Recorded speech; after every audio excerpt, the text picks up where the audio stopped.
Hello everybody, this is Michelle Fox and welcome back to The Simple Quilter.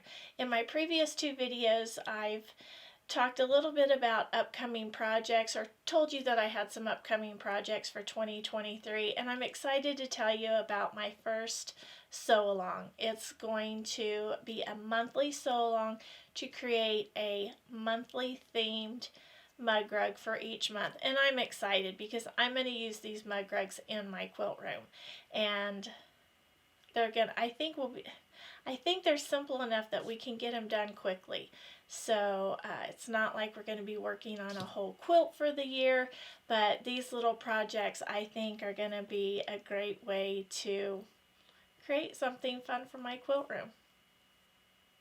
Now the first part of this project is to create a method of storing these 12 mug rugs, and I'm going to show you what I've come up with to store this project. And I'm kind of excited because I think it's kind of neat, and I've never stored a quilt project quite like this before. So let me show you what I've come up with. Okay, so this project is called Monthly Magic, and I'm going to use a binder to store these in. And I had some extra binders. If you've watched my videos, you know that I use binders for a lot of different things in my quilt room, different ways to organize different things. But I thought, what a great way to store these mug rugs each month. I won't have to dig for them because I'm just going to set them on my bookshelf. And I could use the things that I already had. I had a binder and I had page protectors. So what I've done is I just did this on my computer. You can create one for yourself using just paper. I use cardstock, but these are just free printable clip art that I've used. I created a fun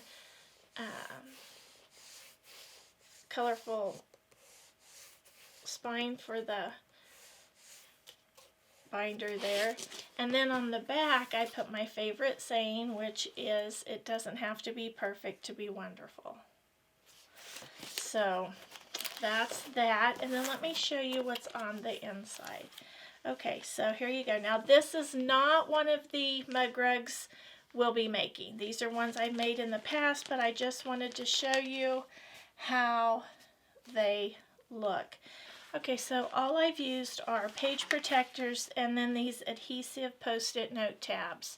And I just purchased those at our local Walmart store, and I just labeled each one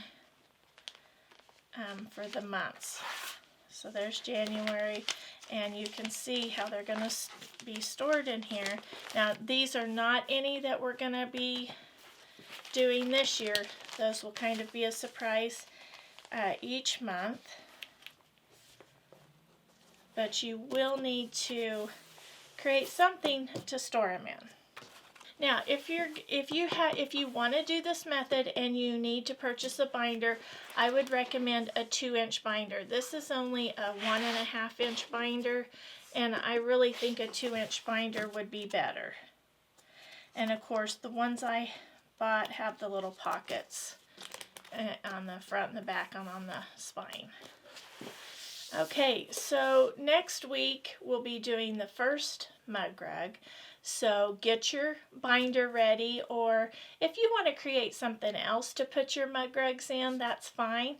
At the end of the year, you have a great gift to give somebody, or you can give them you can give 12 different people a mug rug throughout the year once you have them done.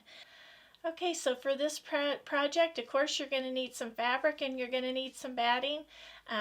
You can use your scraps or your favorite fabric lines, whatever you want to use. But this week, be getting your binder ready. If there's something else you would like to store your mug rugs in, that'll be great.